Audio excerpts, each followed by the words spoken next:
तो कैसे हो बच्चों। आखिरी क्लास में हमने दोबारा से कुछ टॉपिक पे बात करी थी। वो टॉपिक थे velocity at any point on projectile motion, position vector और इक्वेशन ऑफ ट्रेजेक्टरी। तो अपना आज का पहला सवाल क्या है भाई? हमारा आज का पहला सवाल है, अपने को बात करनी है किसके ऊपर? अपने को वैल्यू ऑफ थीटा बतानी है। जब अपने को क्या दे रखा है, प्रोजेक्टाइल कहाँ पे हिट करे, इस पॉइंट पे जाके हिट करे। तो अपने को उसके लिए क्या बतानी है? थीटा एंगल की वैल्यू। सुनना बात को। अपने को ये बताओ, क्वेश्चन में y कितना दे रखा है अपने को y दे रखा है क्वेश्चन में 10 मीटर। अब बात ये है, अगर मैं प्रोजेक्टाइल पाथ की बात करता, पाथ कुछ ऐसा होता, तो किसी y हाइट पे जाके, जो कि कितनी दूरी पर था, x की वैल्यू कितनी, 20 मीटर, इतनी दूरी पर था। यहाँ पे जाके हमारा ये वाला पॉइंट अपने को देखने को मिलता है।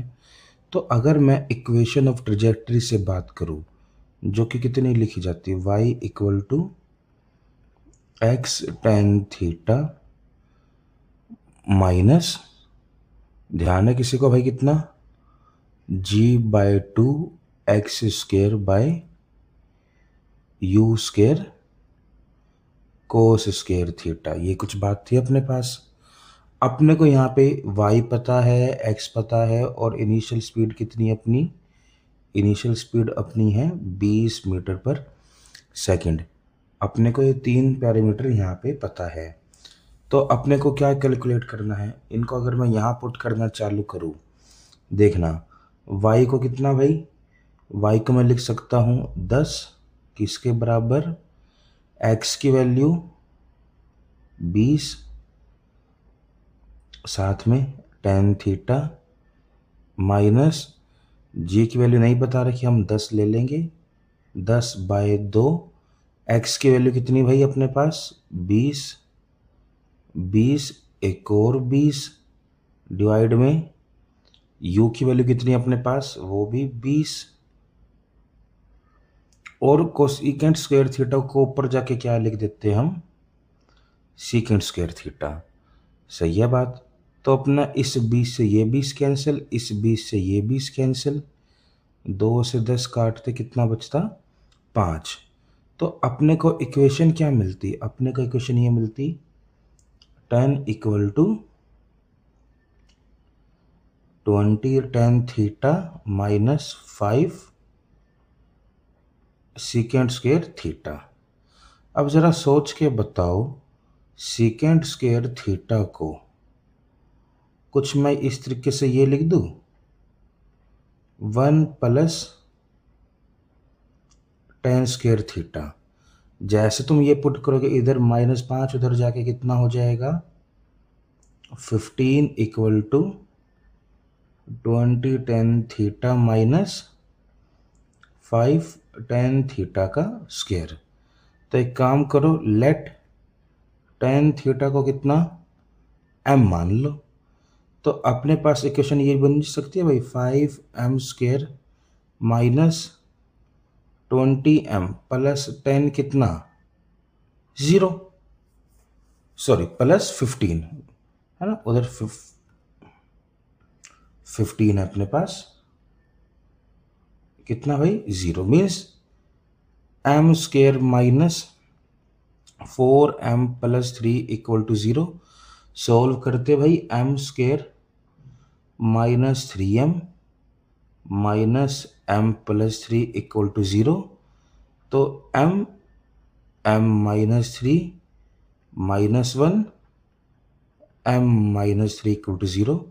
तो यहाँ से एक तो m की वैल्यू आई 3, और एक m की वैल्यू कितनी आई भाई, दूसरी m की वैल्यू अपने पास निकल के आई 1। सही है यहाँ तक बात। तो अपने को यहाँ से m की दो वैल्यू मिली। अब m था किसके बराबर भाई, m तो अपना किसके बराबर था, टेन थीटा के बराबर। तो जैसे तुम टेन थीटा को किसके बराबर रखते हो, एक बार 3 के बराबर, एक बार किसके बराबर, 1 के बराबर। तो यहाँ से थीटा की वैल्यू कितनी, 45 डिग्री। यहाँ से थीटा की वैल्यू कितनी, 10 - 1 3। तो अपने को एक एंगल ये मिला और दूसरा एंगल अपने को कौन सा मिला, दूसरा एंगल अपने को ये मिला। तो ये हमारे भाई पहले क्वेश्चन के दो जवाब बनते हैं। एक एंगल अपने पास आता है जो कि वैल्यू है 10 - 3, दूसरा है थीटा कितना, 45 डिग्री। क्लियर भाई। अब चलते हम अगले क्वेश्चन पे।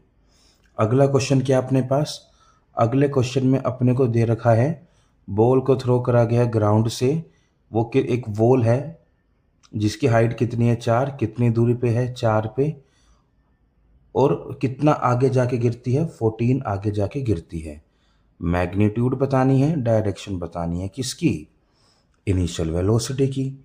तो ये अपना सवाल है भाई। तो जब इस क्वेश्चन को हम सॉल्व करने चलते, ये बताओ इस क्वेश्चन में x लिख दूं मैं 4, y भी लिख दूं 4, कोई दिक्कत।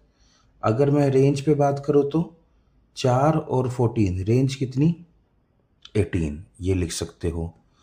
तो y equal to x tan theta 1 - x by R में अगर मैं पुट करता 4 इक्वल टू 4 tan थीटा 1 -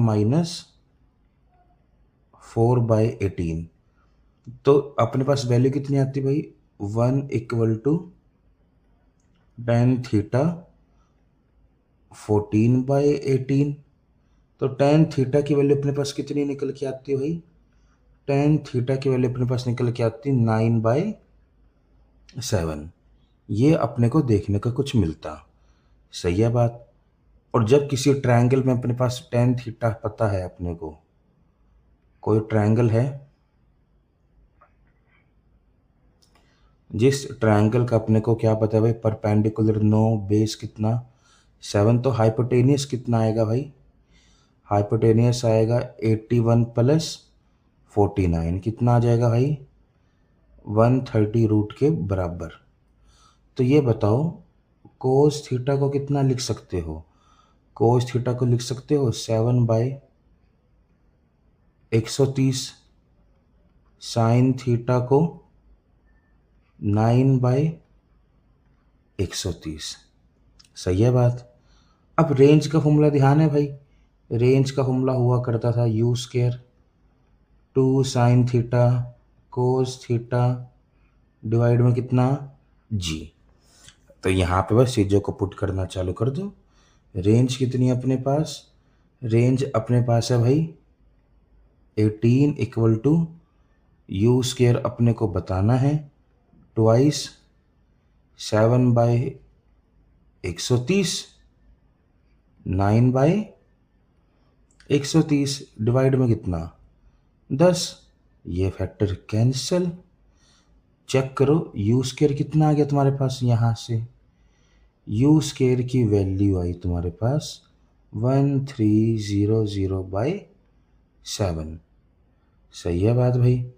अब 1300/7 किसके आसपास बनता भाई, अप्रोक्सीमेटली हम बात करते 7 1 7 कितना 6 8 पे जाता 5.7, अपने को u² कुछ इतना मिल जाता भाई। तो जब यहाँ से u की वैल्यू निकालते तुम्हारा u अप्रोक्सीमेट कितना आ जाता भाई 13.8 के अराउंड अपने को u मिल जाता अप्रोक्सीमेट, सही है बात।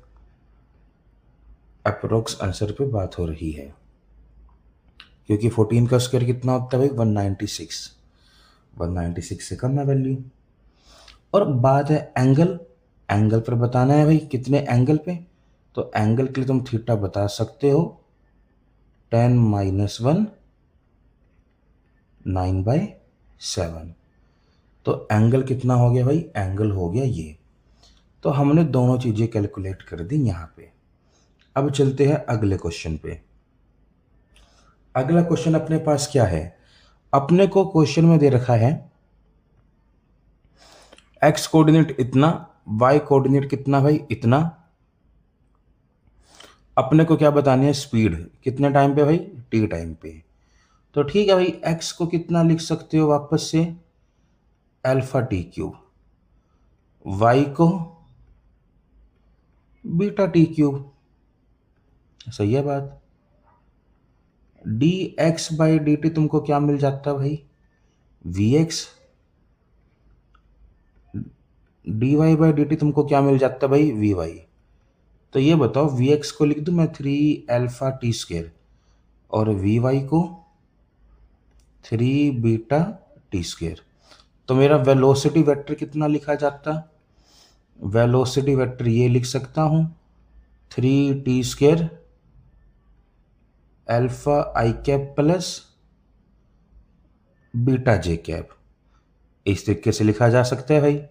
तो अगर मैं इसका मैग्नीट्यूड निकालता, मैग्नीट्यूड कितना लिखा जाता है, 3 टी स्क्वायर वैसे का वैसे ही, रूट के अंदर कितना, alpha square plus beta square. ये अपने को कौन सी स्पीड मिल जाती है भाई, ये अपने को इंस्टेंटेनियस स्पीड मिल जाती है। कौन सी स्पीड, इंस्टेंटेनियस स्पीड। सिंपल सा सवाल है भाई अपने पास। अब चलो अगले क्वेश्चन पे। अगला क्वेश्चन अपने को क्या दे रखा है, अगले क्वेश्चन में अपने को दे रखा है कि एक प्रोजेक्टाइल है जिसकी रेंज कैसी है, सेम, कितने एंगल के लिए, 2 एंगल के लिए। h1 और h2 इसकी क्या है, मैक्सिमम हाइट, दोनों केसेस के लिए। तो अपने को रिलेशन बताना है। ठीक है, सुनना बात को। अगर मैं बात करता कि मेरा प्रोजेक्टाइल कितने एंगल पे गया, अगर θ1 एंगल पे गया, तो ये उसकी हाइट कितनी है, ये उसकी हाइट अगर मैं h1 कहता हूँ, ये हाइट कितनी भाई, h1। तो दूसरा एंगल कौन सा बनता जिसमें हम उसको थ्रो करते, वो एंगल अपना बनता 90 माइनस θ1। तब जो हाइट आती है वो हाइट कितनी लिखी जाती है भाई, उस हाइट को मैं लिख के बात करता h2। अब अपने को पता है, अगर मैं 2 एंगल, एक ये लूँगा और दूसरा लूँगा इतना, तो दोनों में जो रेंज आएगी वो रेंज कैसी होएगी अपनी, सेम होएगी। तो मैं किसी भी केस में रेंज को कितना लिख सकता हूँ, रेंज को ये लिख सकता हूँ भाई, u square sine square sine 2θ1 by g. मैं रेंज को ये लिख सकता हूँ। ये बताओ, पहले वाले केस में हाइट को क्या लिखते हैं, पहले केस में अगर मैं हाइट की बात करूँ, u square sine square θ1 by 2g, ये लिखते। h2 को क्या लिखते भाई, u square sine square 90 minus θ1 by 2g। और इसको मैं कितना लिख सकता हूँ फिर, 90 माइनस थीटा कितना होता है, कोस स्केयर थीटा। मैं इस तरीके से लिख सकता हूँ। एक काम करें, h1 और h2 का क्या निकाल दो, प्रोडक्ट। जैसे तुम h1 h2 का प्रोडक्ट निकालते तुमको क्या मिलता है भाई, u की power 4 sine square θ1 cos square θ1 divide में कितना, 4g स्केयर। ठीक, एक काम करो, इसको 4 से मल्टीप्लाई और 4 से ही क्या कर दो, डिवाइड। अगर जरा तुम ध्यान से एक चीज़ और नोट करना, रेंज को ये भी तो लिख सकते हो ना, u square 2 sine θ1 cos θ1 by g, ये हम रेंज को लिख सकते हैं। तो रेंज का स्केयर कितना बनता अपना, रेंज का स्केयर बनता u की power 4 sine square θ1 cos square θ1 divide में जी स्केयर। ये कुछ चीज़ बनती।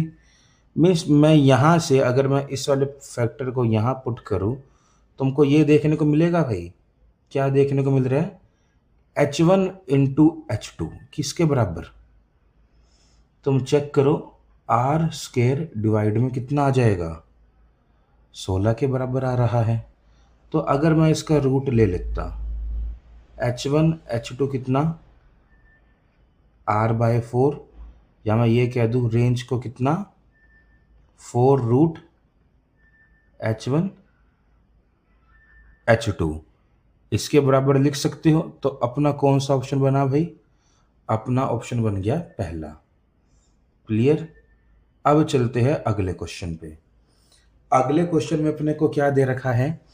अगले क्वेश्चन में अपने को दे रखा है x कितना है 36t और y कितना है इतना। अपने को क्या बताना है? एंगल ऑफ प्रोजेक्शन थीटा पर बात करनी है। क्लियर यहाँ पे बात। अब ध्यान से बात को सुनना। एक चीज बताओ, यहां से t को कितना लिख पाओगे? t को ये लिख पाओगे x/36 और उधर से y को 48t माइनस 9.8/2 t²। इस तरीके से लिख पाओगे। तो अगर मैं t को इधर पुट कर दूं, y कितना आ रहा है? y मेरे पास आ रहा है 48/36x माइनस 98/20 x² / 36 इंटू 36। ये कुछ अपने पास वैल्यू आई। और ज़रा ध्यान से चेक करना, यहाँ पे तुम क्या कॉमन ले पा रहे हो? बताओ, यहाँ पे तुम कौन सी चीज़ कॉमन ले सकते हो भाई? अगर मैं यहाँ से 48/36x कॉमन ले लूँ, अंदर क्या बचता?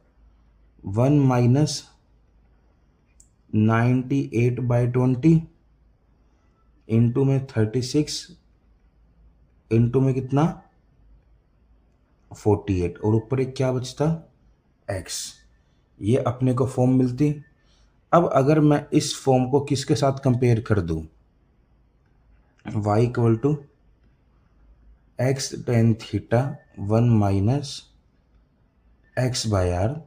तो यहाँ से tan थीटा कितना मिल रहा है अपने को? 48/36 किसके बराबर भाई? 4/3 के बराबर। जब tan थीटा 4/3 है अपना 4/3 पर हाइपोटेनियस 5, तो ये बताओ साइन थीटा कितना हो जाता भाई? वो हो जाता 4/5 और थीटा को क्या लिख पाते? साइन -1 4/5। ये अपने को किसके वैल्यू चल जाती है पता? Angle of projection. क्लियर भाई। अब आ जाओ आज का आखिरी क्वेश्चन। अब आज के आखिरी क्वेश्चन में अपने को क्या दे रखा है? अपने को दे रखा है radius vector of point A, जो कि कुछ इस तरीके से है ATi प्लस BT²। ए और बी वहाँ पर क्या है? Positive constant. i अपने यूनिट वेक्टर। अपने को क्या बतानी है? Equation of trajectory. अपने को वेलोसिटी बतानी है और एक्सेलरेशन, और इनका क्या बताना है? मैग्नीट्यूड। तो ये बताओ, अगर अपना आर वेक्टर अपने को दे रखा है ATi माइनस BT²J, तो ये बताओ x को कितना लिख सकते हो? x को 80 और y को माइनस BT²। यहाँ से t लिखा जाता x/a, जब तुम यहाँ पुट करते -b x²/a²। अपने को कुछ इक्वेशन देखने को मिली। ये किसके बीच का रिलेशन? y और x के बीच। तो यही अपना क्या कहलाता है? ये अपना कहलाता है इक्वेशन ऑफ ट्रेजेक्टरी। ये अपना कहलाता है भाई। तो अपना पहला पार्ट तो हमारा यहाँ पे बन रहा है। अपने को इक्वेशन ऑफ ट्रेजेक्टरी मिल गई। अब इनका सवाल क्या है? इस ग्राफ को क्या करो? प्लॉट करो। अगर ये x है, ये डायरेक्शन कौन सी है? y। चेक करो वैल्यू कैसी है? माइनस। तो अपना ग्राफ सारा का सारा कैसा बनेगा? अपना ग्राफ सारा का सारा इस तरीके से बनेगा। अपने को क्या देखने को मिलता है? कि नीचे की तरफ जाता हुआ रीजन, इस तरीके से कुछ बात होती है।